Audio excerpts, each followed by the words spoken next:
孙医生，哎，严主任，什么事？我问你啊，看见霍思淼没有？霍思淼啊，啊，那个，今天好像没来。怎么没来呢？啊，这样，你看见他，让他到院办找我。好。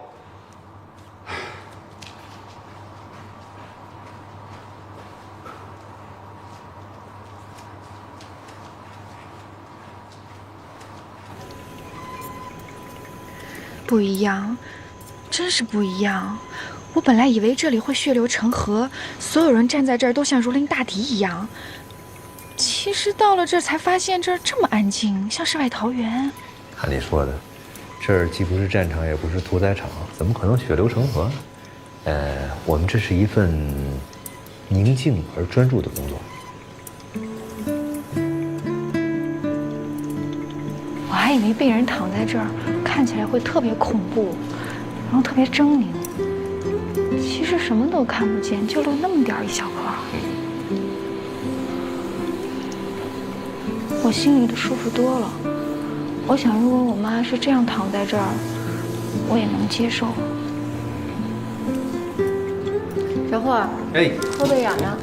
哦，好，右边，这儿，右边上面。好。你放心，等你妈做手术的时候啊，她躺在手术台上，我就像对我妈一样。你敢给你妈做手术？别晃我妈，好一点。行了，好啊。哎，你这是在干嘛呀？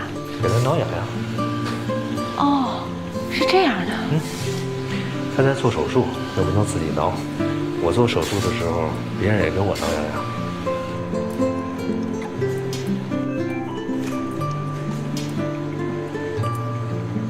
哎，我能看看那个显微镜吗？那可不行。你看这画了一个蓝圈了吗？这就跟那个孙悟空拿金箍棒画的那个圈是一样的啊！不允许在里边的人是绝对不能进的。这样吧，我带你看看那个显示屏啊，只要你不害怕的话。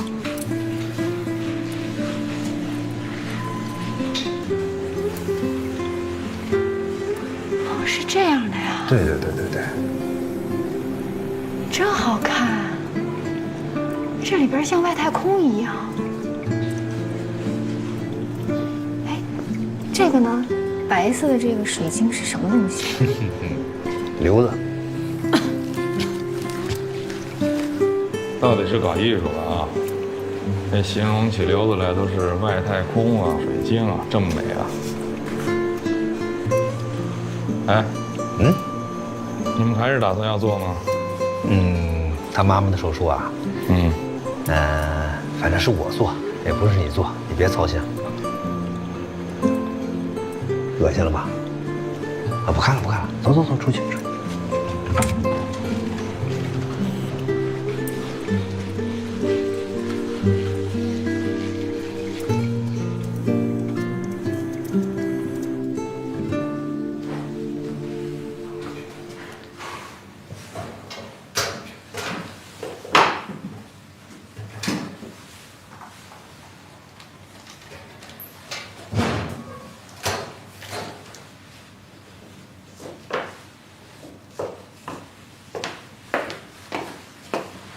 霍思淼，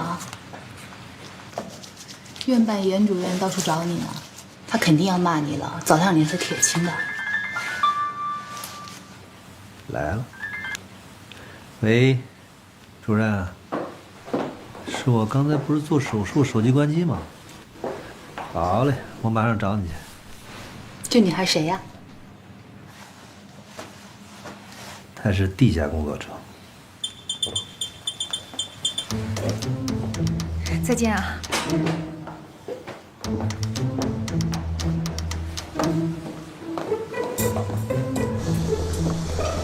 给我。我还没穿够呢。你还穿？再穿我就得脱了。我去手术室被发现了，会不会给你带来很大麻烦啊？麻烦大了。哎呀，要不是手术室门口你亲我那下我没忍住，要不然不会把你带到手术室的。那就回你妈那儿吧，放心没事。那好吧，谢谢啊。嘿，拜拜。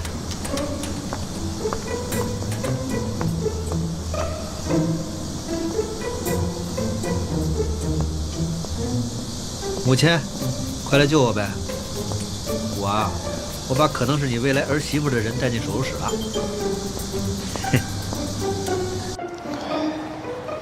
钱花，你这简直就是无法无天啊！竟然私自把人带到手术室，你眼睛里还有没有规章制度？还有没有这个王法？这医院是你们家开的，想进就进，想出就出，你还进？老严，我得说你，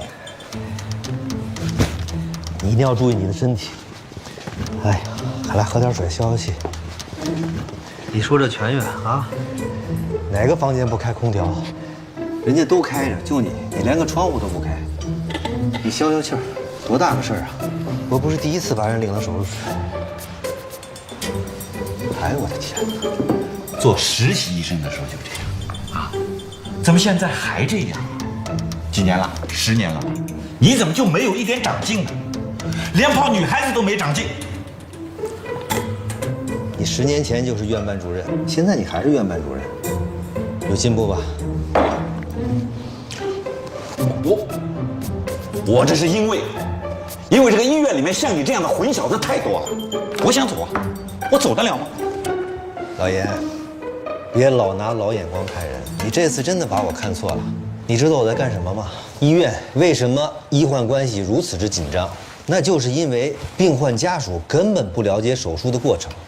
这次我是牺牲了我自己，我亲自做了一个实验，我把我的女朋友带到手术室，我让她亲自看一下，让她看一下她妈妈未来怎么做手术，对吧？结果表明实验结果非常良好。我现在就正式的向院办提出申请，我建议咱们医院每个星期举办一次手术观摩，让病患家属亲身的看一看他们的病患有可能是怎么做手术的，这样又能降低心理压力，又能让他们知道我们是怎么认真工作的，好吧？我说不好啊，你说来说去就是在给自己找借口开脱。要是这个医院里所有的医生都把女朋友带到手术室去，我们怎么工作啊？要是所有的医生都像你这样，把你当作示范，我怎么去批评别人啊？我还要这个规章制度做什么？好，你是管制度的，我就跟你聊聊制度。我每次出急诊，我到楼下停车，那个门卫永远跑到我车门口，光要10块钱。你为什么不规范一下门卫制度？我要像他要求那样，我把车停在地库，我再跑上来，我跑到急诊室20分钟，病人早死了。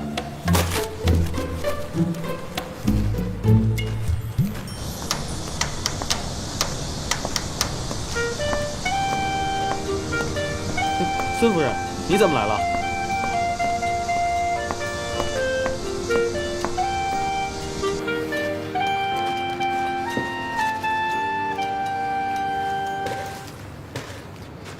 老严，谁来过？你不要转移话题啊！对，你刚才说的这个问题，那是一个主次问题。如果政府不管拆迁，不管钓鱼，整天盯着市民该不该穿着睡衣上街，那不就是主次不分吗？好，我跟你聊主次，跟我谈钱是吧？跟我谈钱。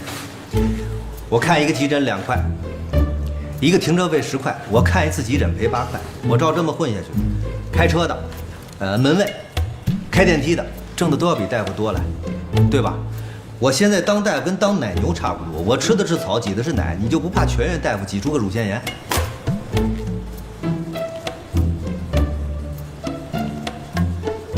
你说我们俩谁在批评谁？你在批评我啊？我才说了你一句，你噼噼啪啪像开机关枪一样，说的我体无完肤啊！好，我们这些管理者不行是吧？那这样，我这个位子你来坐，让给你。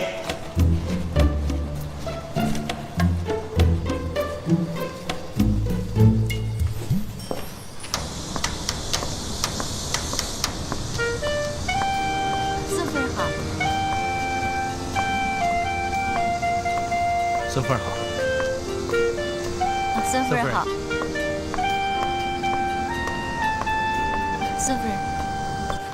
年轻人，不要把眼光总是盯着自己，要有整体观，啊，要有全局观。你记住，这个世界的中心不是你。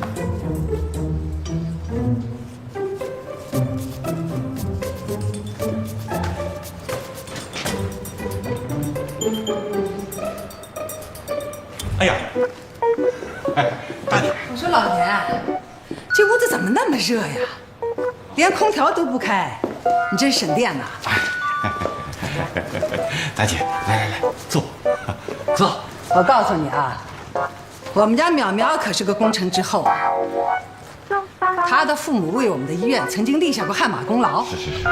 你看见医院门口那挂着的用红字写的牌子了吗？那些红色都是这些忠肝义胆的烈士的鲜血染成的。我知道。即使我们苗苗有什么不对，那你也不应该。关子呀，午饭吃了没有？妈，我这一直在上课，哪有时间吃饭呢？简直是瞎胡闹！犯什么错误都比不上不吃饭的错误大。你要是闹出个胃病来，你真是气死妈呀！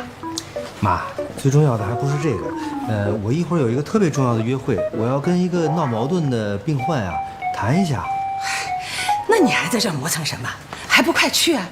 不合适吧？这个主人的话还没说完。啊，没事，你去，没事。就别管那么多了，哪怕是开会啊，赶紧去给我先把饭给吃了。好啊，不给您添乱啊，给您这扇。走了吗？记住啊，一定得先把饭给吃了。哎，好。主任，好，去吧。好。哎，来，坐。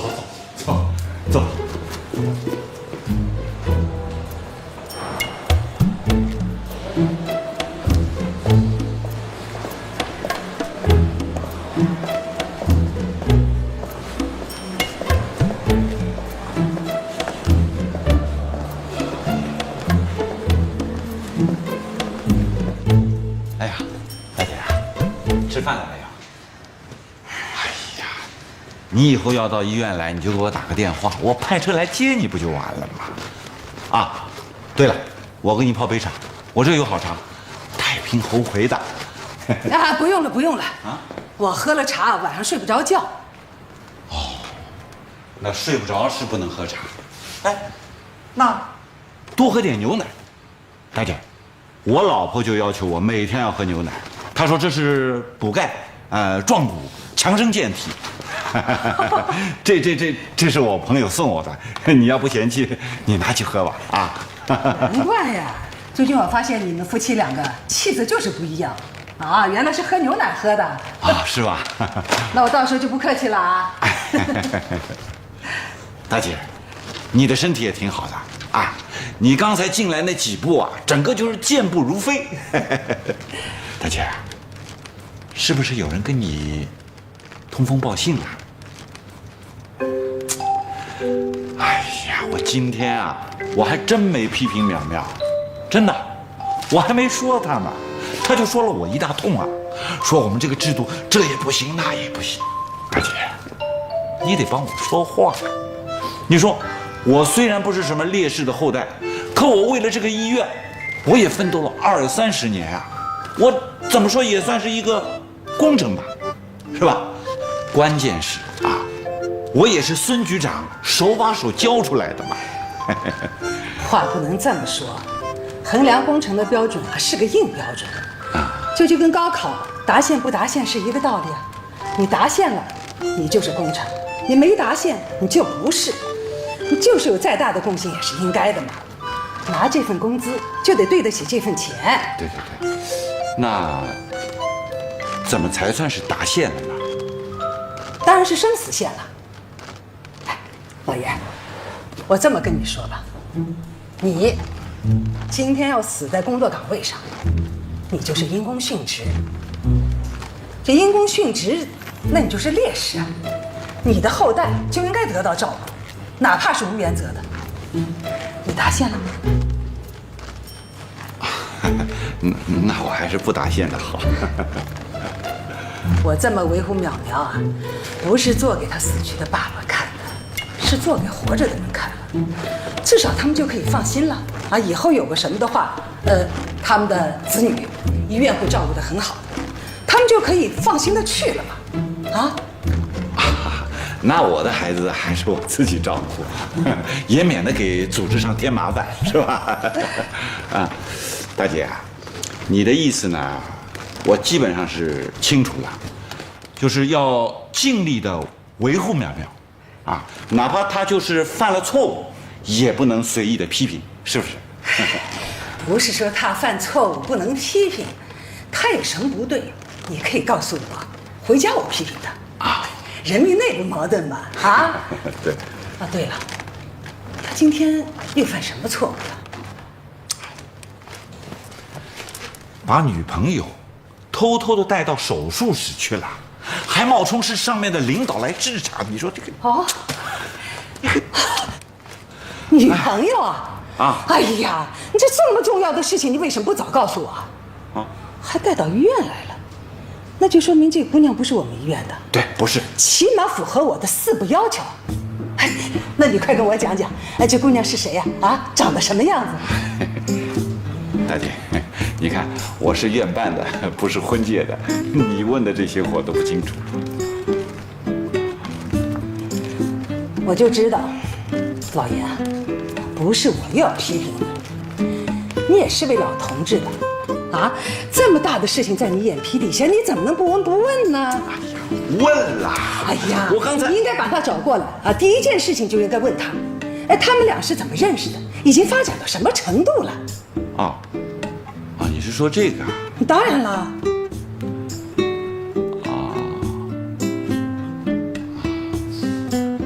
那回头我给你问问吧。这就对了。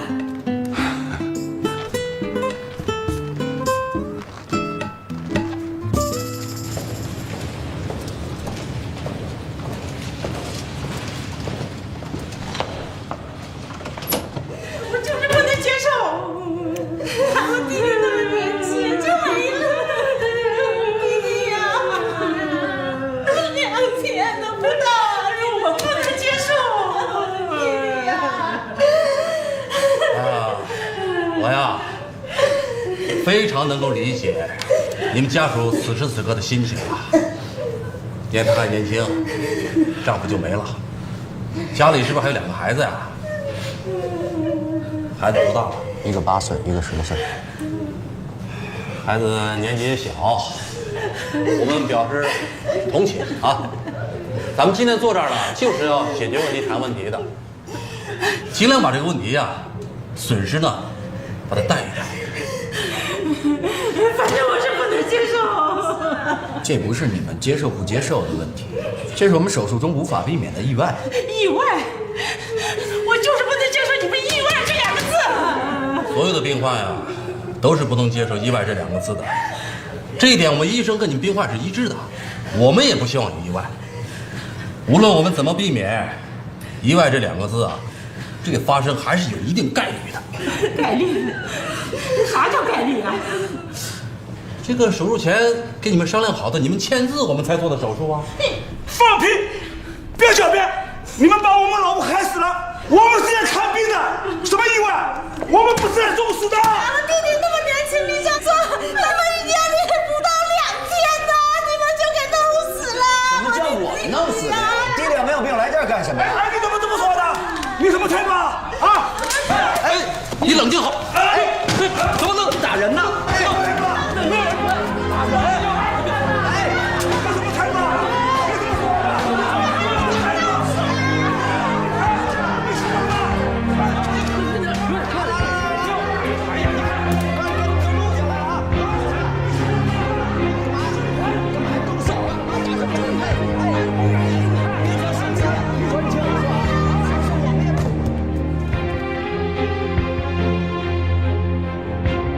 喂，保卫处吗？我们也不想把病人治死人，是不是？法律规定，谁也不想。我也不想。我说了，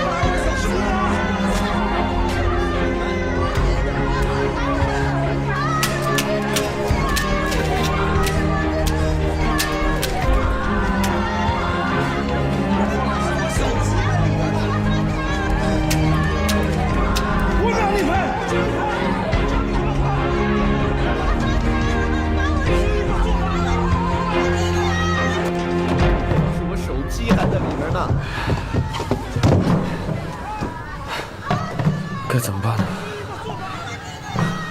这部分叫脑垂体，这个部分叫脑干。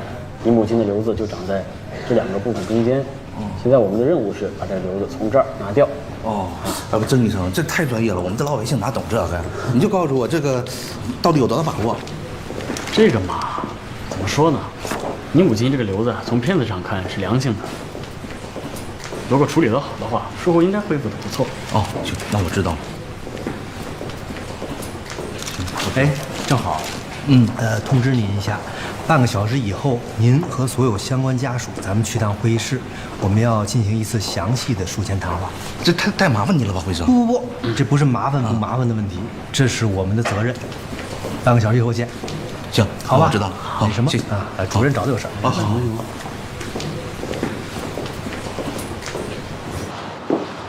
哦，茶杯拿来。啊？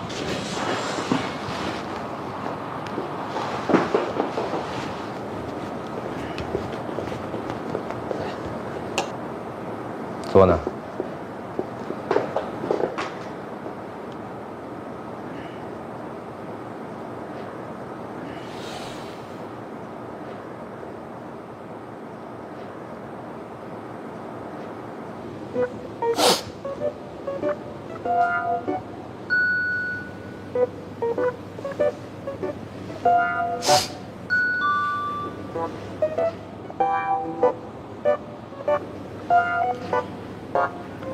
这么看着我干嘛？我又没惹着你。我的眼神有力量吗？不是力量，是充满了敌意。这叫震慑力。咱俩又不是阶级仇人，你这么对我干嘛？哎呀，像你啊，永远这么堆着脸跟别人笑的话，早晚有一天就跪在别人面前哭。跟病患家属谈话，像你这么谈，如果手术成功了，什么事都没有了；手术但分出一点点意外，你就要上法庭了。那照你这么说，我应该怎么跟人说？要过5关斩6将。过5关斩6将？过5关斩6将，是我对和病患家属谈话整个流程的一个概述。经过了这个流程以后，依然决定做手术的病患家属，才是真正有心理承受能力、合格的病患家属。我靠，当个病患家属还得合格？你以为做个手术是小事吗？何况是脑部手术。哎呀，我让你见识见识9位出山的2师兄是怎么过5关斩6将。给我拿着杯子。行。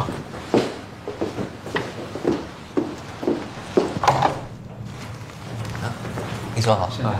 哎，你们好，坐。病患家属都到齐了吗？到齐。这我父亲，这我妹妹，我是患者的儿子。好嘞，坐。啊，坐。这是咱们这个必要的术前的一个程序啊。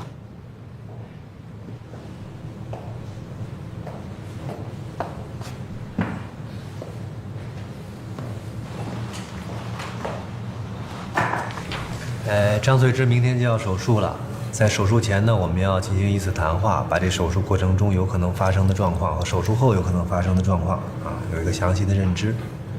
一般这种谈话我们都不让病人在场，以免让病人在手术前有过大的心理压力。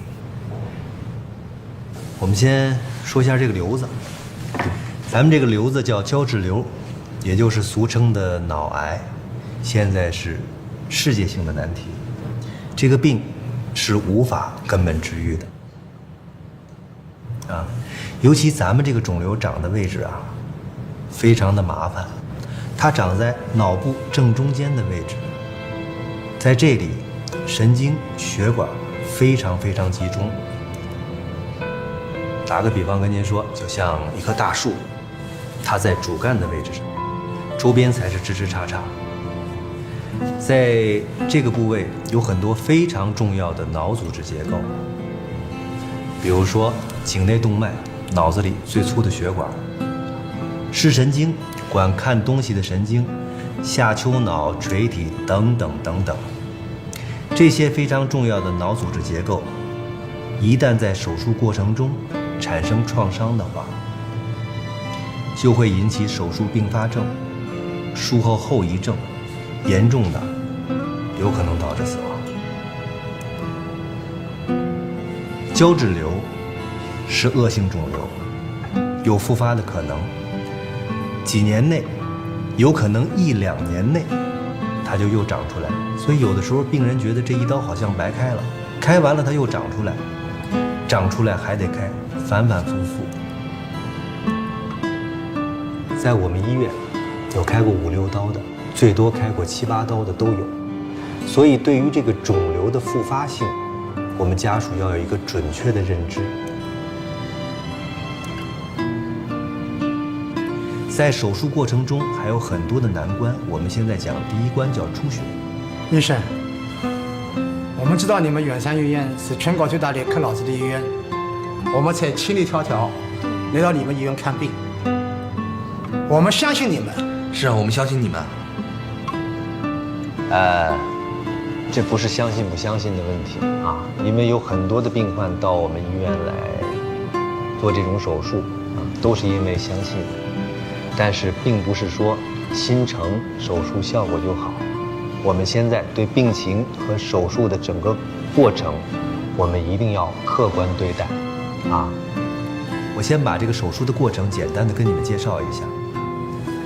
先要把头皮打开，把头皮切开，切开以后把骨头取下一块，这个时候我们就能看见脑膜，脑膜切开以后我们就能看到大脑，大脑我们要一点点的牵开，一直牵到它正中心的位置，这个时候我们就能看到肿瘤了。肿瘤的外面被血管和神经一层一层的包着，就像蜘蛛网一样，周边还有非常重要的组织结构。在手术过程中，如果这些组织结构被破坏的话，就有可能发生非常严重的状况，比如说植物人，更严重的有可能导致死亡。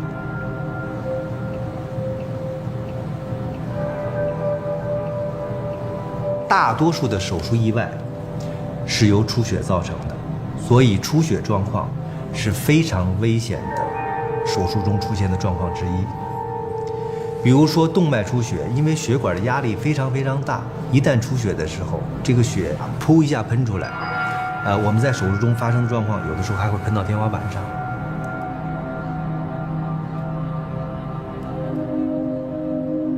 还有因为肿瘤导致的出血和肿瘤自身出血，风险都非常的大。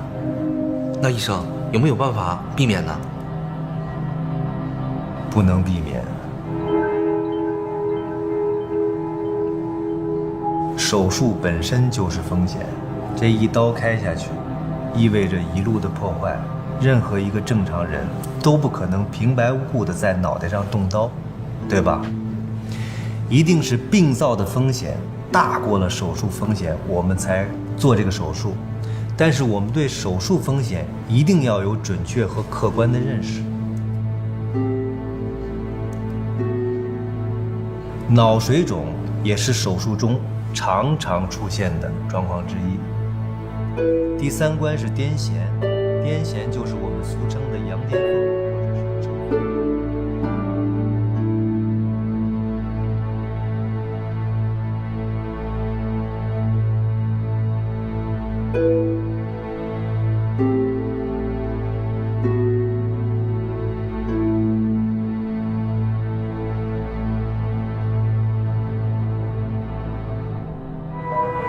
肿瘤、创伤、血肿、水肿，甚至于炎症，都有可能诱发癫痫病的发作。我刚才简单的介绍了一下手术中有可能出现的问题，你们回去要详细的看一下这份知情同意书。手术不是一件小事儿，需要我们整个家庭对手术有一个共同的认知，我们才好做这个手术，好吧？那我们回去看看，再想一想。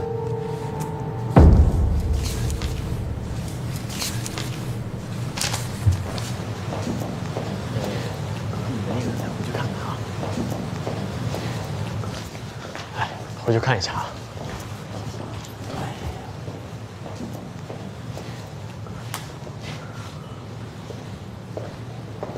好，再想想啊。哎，二师兄，佩服佩服。哎，不过这个也有点太狠了呗呀。态度决定结果，你要记住，空即是色，色即是空。我们都要记住，空即色，即色即空。你只有做到这一点，你在心理素质上才具备独立行医的能力。把东西都收起来。好。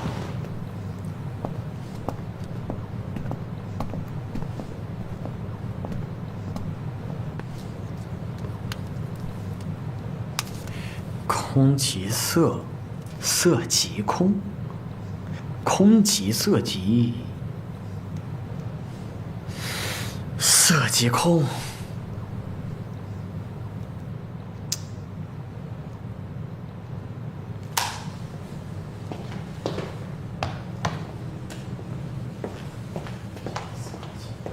合适。谢谢。哎，您本戏真的假的呀？啊，下次叫我过去吧，真的不用给我钱，我演医生。尴尬。何老师，你回来了？你说什么呢？问我拍戏的事儿呢。别理他。你怎么在这儿？我去看了一眼我妈，但我心里特不放心你，我就过来看看。你没事儿吧？嗯。下午的事儿啊。啊。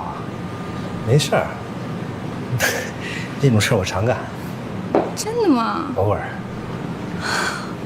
害我白白担心一个下午，我就害怕万一你为了这个事儿受到处罚，那我心里得受到多大的谴责。哎呦，我很有可能因为这事儿受到一个严重的处分，也许医生以后就做不了了。你怎么办？以身相许。以饭相许行吗？就等这句的。晚上吧。泰国菜。好吧。好。那你在你妈那儿等我。好。下回来不跟她说话。啊。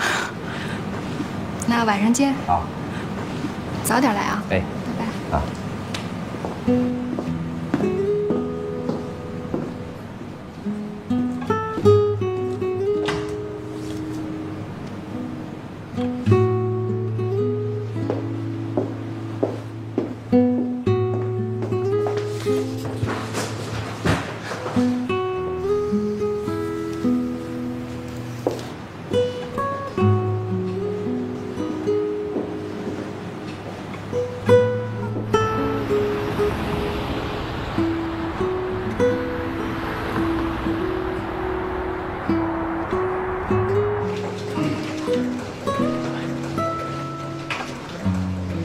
天随人愿，及时结束战斗。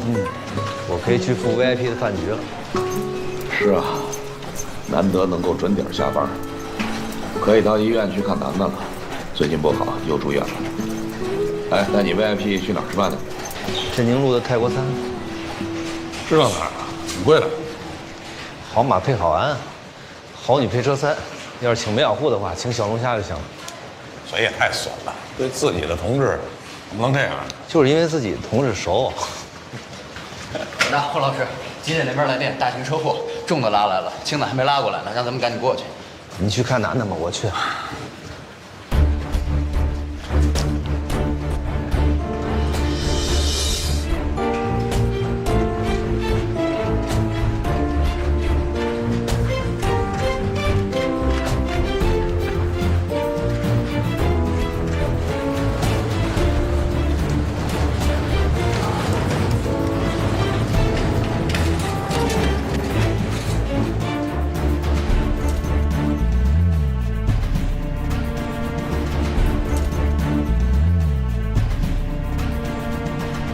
文果，啊，又来急诊了，大型车祸，我看回不去了，好吧。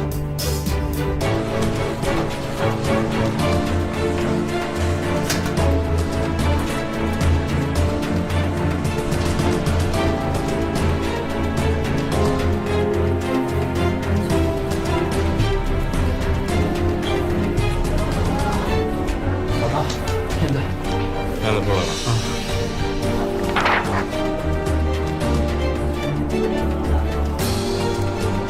哎，听见说话吗？叫什么名字？头颅 CT。硬膜外血肿，马上手术。好。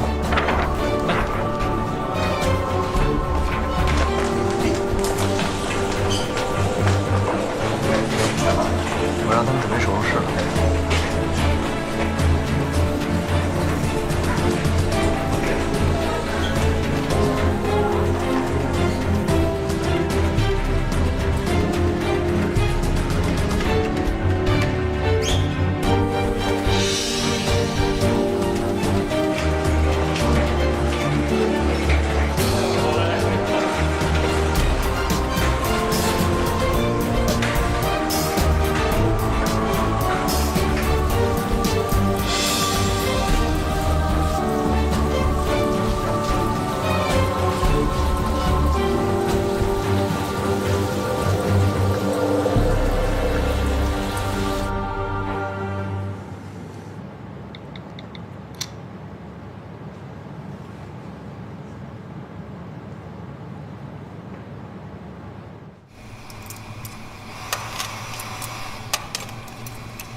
麻烦你帮我把这2盘菜再热一下。好的，谢谢。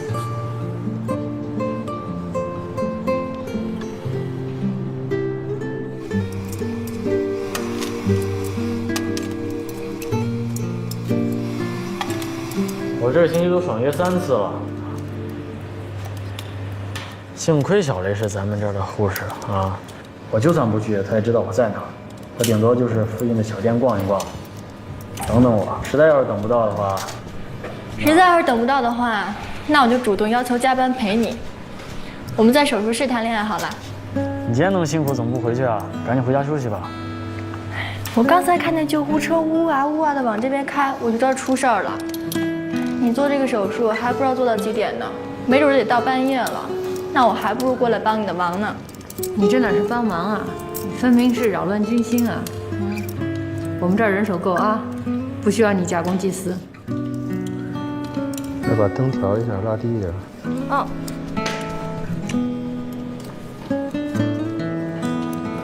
好，双击加强。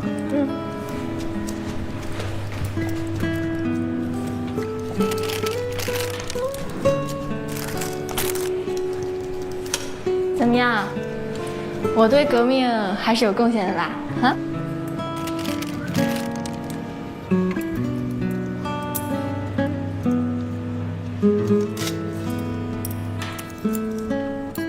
天呀，这个人还有救吗？有救，没救我们这么折腾干嘛？辅助！我怀疑今天晚上根本没辅助，所有辅助都上台了。来了。你还别说，要不人怎么说这个啊，打仗亲夫妻，上阵父子兵呢？你这女朋友还真有点用。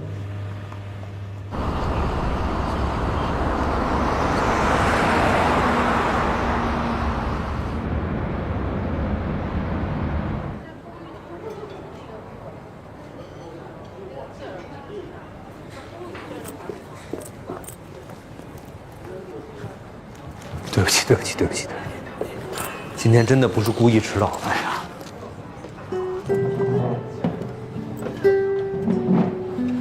我下班之前把书包都准备好了，结果一出手术室就出现一大车祸，能动号的大夫全去了。反正我现在知道你为什么跟我约会总挑这种地方了，既像餐厅又像酒吧呗，多晚都有饭吃。不过你没来，我也习惯了，我就自己看看杂志，也不着急。但是你是不是对这种生活已经非常的有经验了呢？这都是我前女友反馈给我的信息，所以至今我仍沿用这个餐厅。要是别人在我面前说前女友，我肯定会觉得他们吹牛，但是你我好像不会。没有夸我自己的意思，其实我觉得这个人挺失败的。